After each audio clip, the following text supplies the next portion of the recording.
Hello plant people, how are you guys doing today? If you're new around here, I usually take science and apply it to plants both indoors and outside, but I've had quite a few requests to do a pantry tour of how I stored my food slash kind of the yields from the summer type thing. So that's actually what we're going to be doing today. I apologize if the lighting is poor. I'm in my basement, so there's not much for natural lighting and stuff, so it is what it is. If there's any specific recipes that you want to learn more about, let me know and I can write them up for you and either post them on the blog or I can do a video on them. But regardless, this is a year's supply worth of food. And to be totally honest, once my hydroponics really start going here in the next little bit, I won't actually have to go to a grocery store other than for more citrus type fruits, bananas, that sort of thing, like exotic fruits and veg that obviously you cannot get here. So the thing that I am leaving out of the tour, mostly because I'm too lazy to actually pull apart the whole dang thing, is my freezer. So I have corn in my freezer. I obviously have foraged fruit, so berries in there. I also have all my wild meat and game, so you know, fish, deer, and then we usually purchase whole meat, like an entire cow or half a cow or whatever.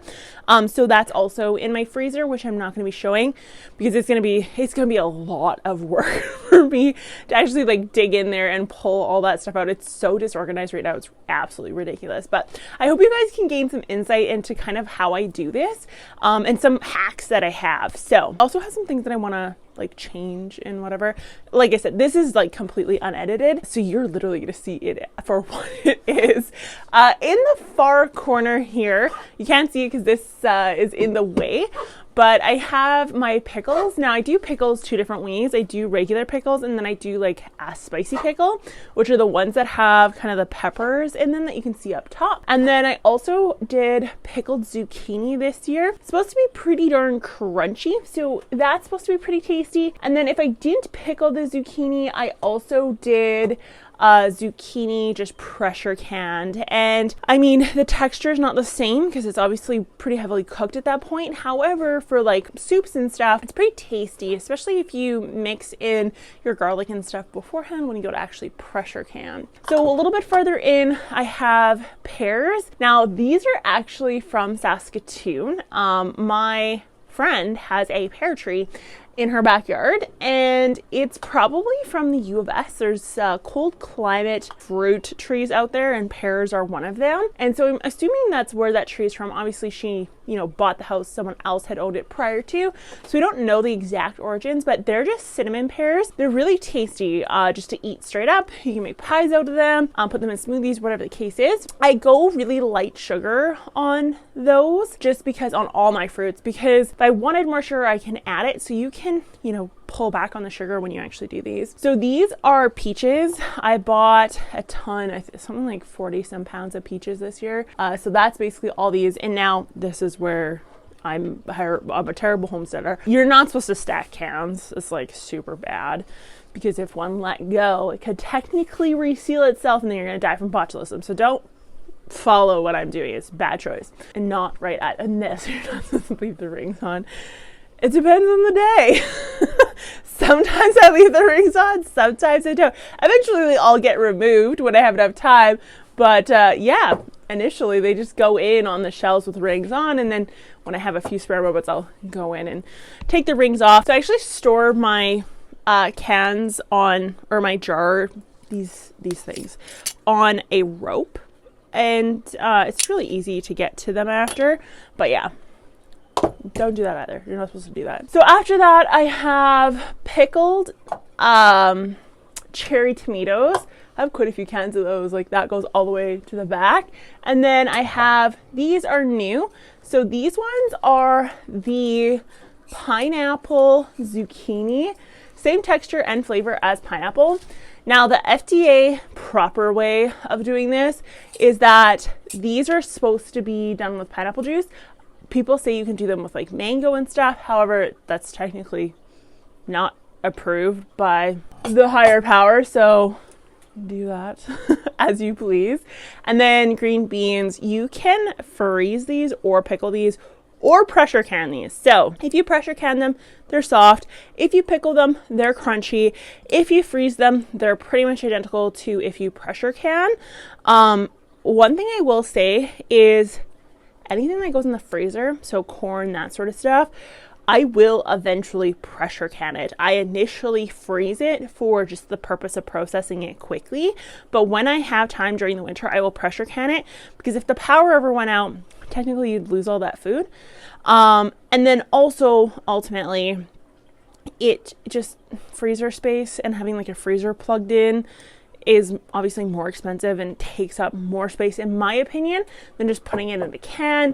Plus, we're very busy people, and these are technically all to-go meals because they're already cooked. So they're literally just like microwave or heat up on the oven, that sort of thing. So this is my jelly jam collection, and some people are gonna think this is funny, but I will take, so for example, when I did the peaches, I obviously skinned the peaches and took the pits out.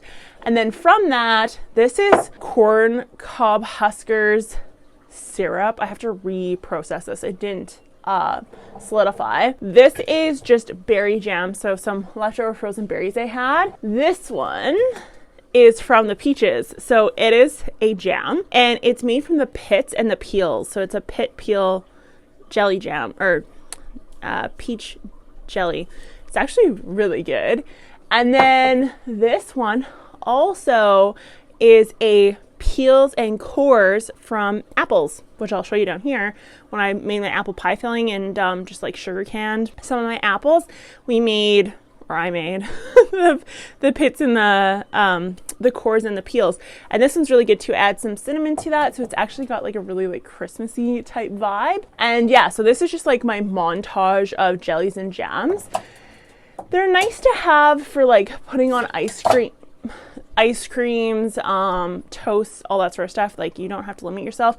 And then syrup, you could technically not process them as far, and then you would have like pancake syrup, that sort of thing, if you wanted to. This year I'm actually going to try to do maple syrup on my own. I do have a maple tree in the backyard. I'm going to try to tap here in the spring. We'll see how it goes, or if it works at all. That, I want to get into beekeeping, but the price to entry is like really high. I'm kind of shocked by like the cost of it. I was talking to like the Bee Society in Saskatoon, and the general consensus was to get all the gear to get your bees, your hives, all the stuff you need is like somewhere around like $2,400, which is crazy to me because I can just buy honey, literally probably a lifetime's worth, for less. So that's a little bit unfortunate, but this here was an experiment.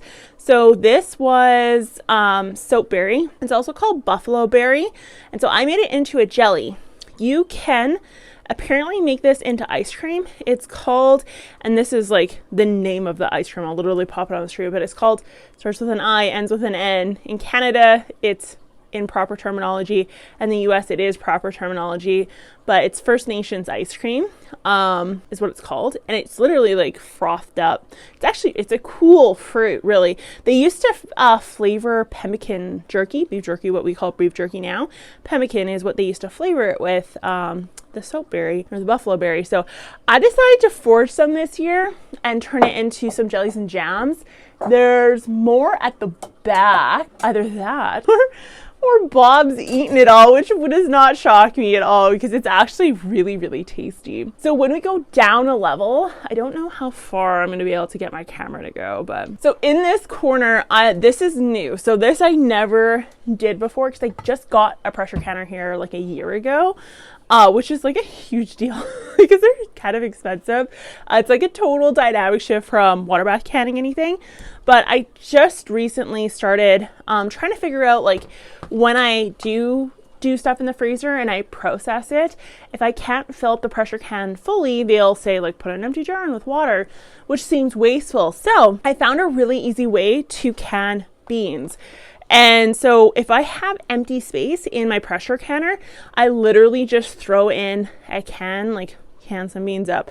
So it's literally just water. You could add salt or seasoning if you wanted to.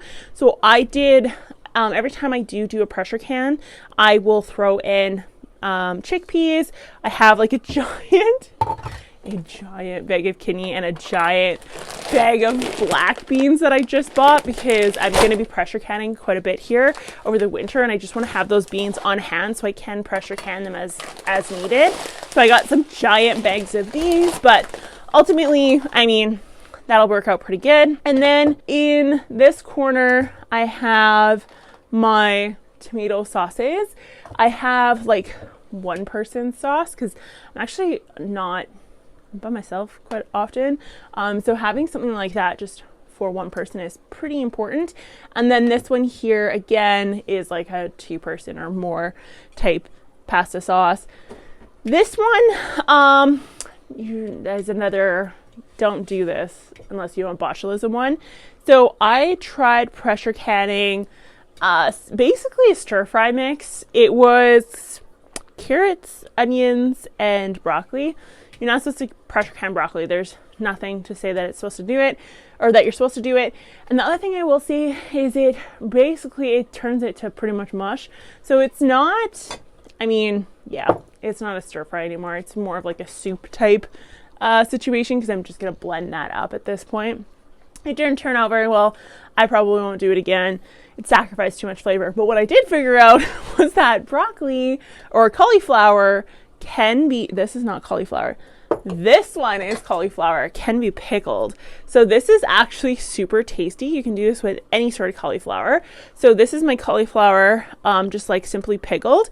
You can or cannot add garlic. It kind of depends on what you want to do. So that goes this whole row back. And then I have just sugar canned apples. So that's this, and then I have apple pie filling, shelf ready apple pie filling, which is this. And this is all apples except for this is cauliflower, and then this is just mixed bag like veg. So that's like peas, beans, corns, carrots. This is borscht. What is this? Borscht? Yeah, this is borscht. I also don't. So this is another thing that I just don't do, and I don't know why I don't do it, but I don't label anything, and I feel like it's because I kind of know what everything is. I don't know. It's silly on my part, but we do go through like all of it. So it's not like I have to put dates to remember what is old or new or whatever. If I do have one that's running a little bit old, like this one back here. So this was left on the shelf for once I started canning this year. So it does have a year on the top. It says 22 on it. Or no, sorry, it says 21.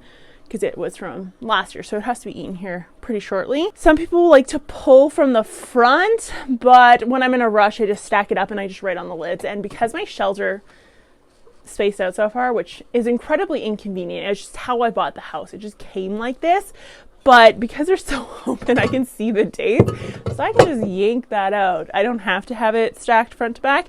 I mean, ideally, I'd have more space because the shelves would be spread out a little bit better, but regardless. So this is borscht, more green beans, and then this one is just whole beets, and then this is beet relish with horseradish.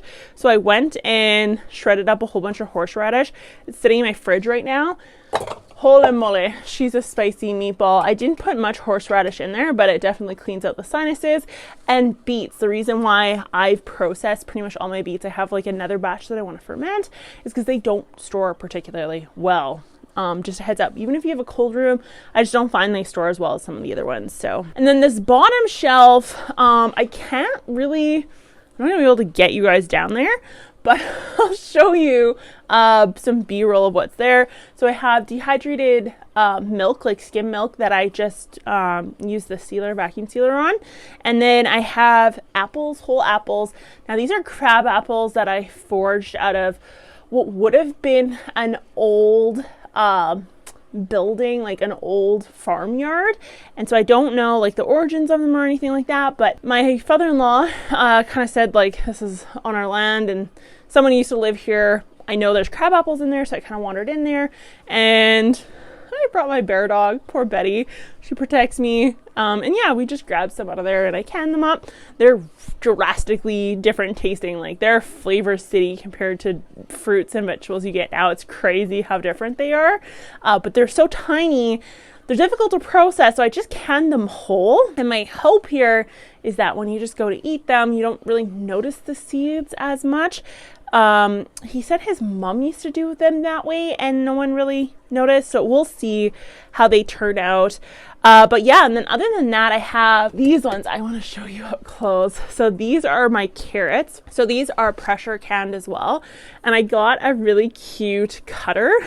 It's like just a zigzag cutter. I don't know. Why not? And I cut them so they look like restaurant carrots now.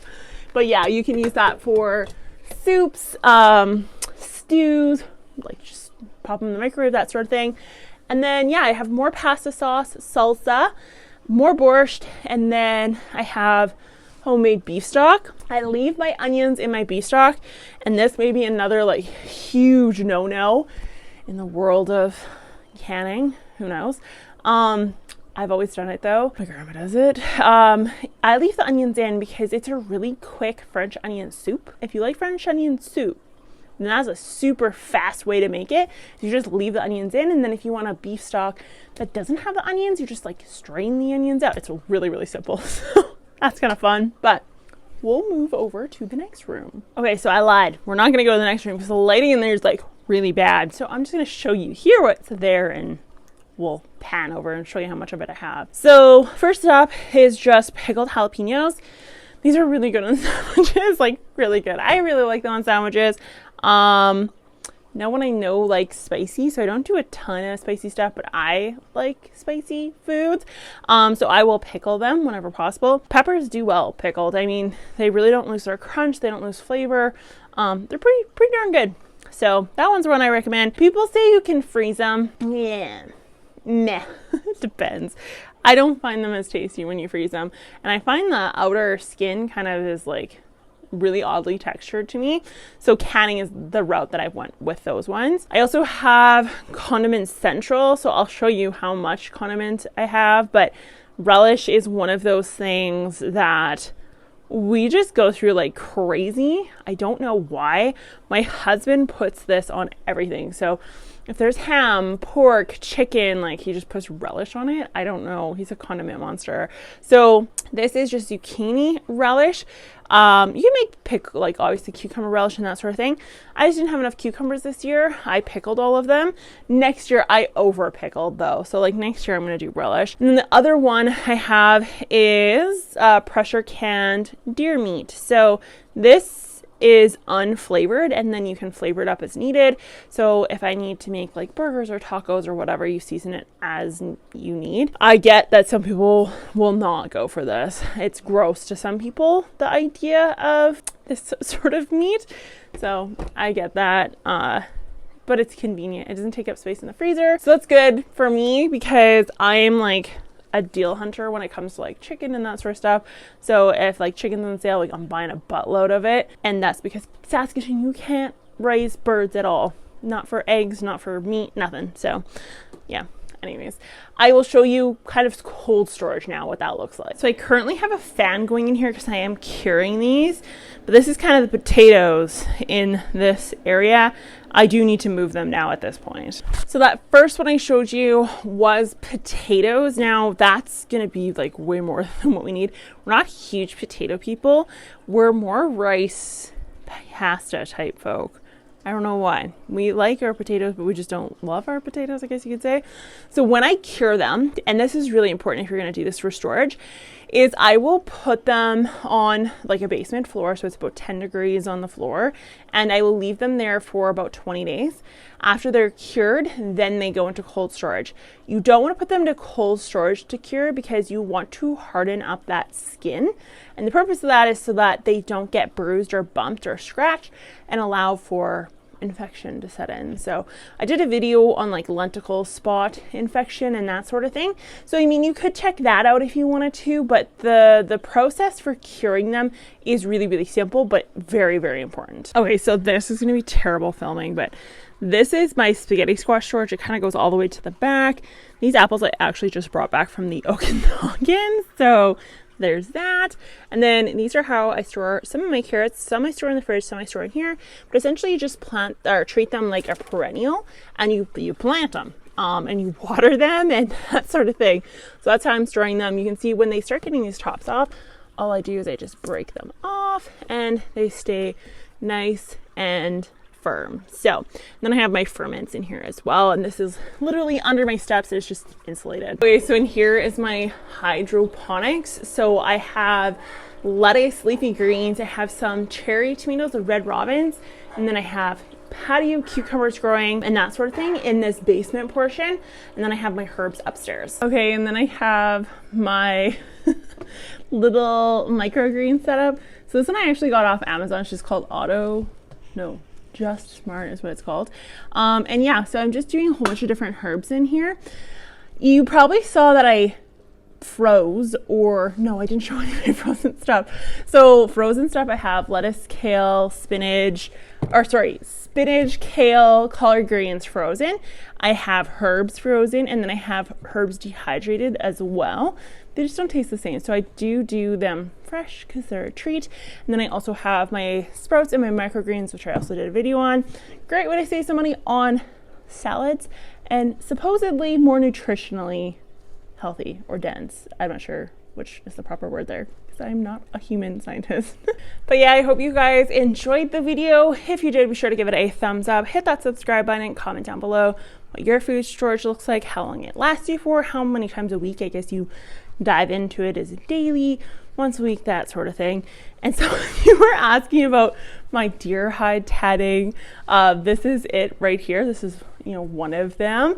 I need to soften the hide. So he's on a stretcher board right now. It's a good workout. We'll say that much. Anyways, thanks so much for watching. I'll talk to you guys next time. Bye.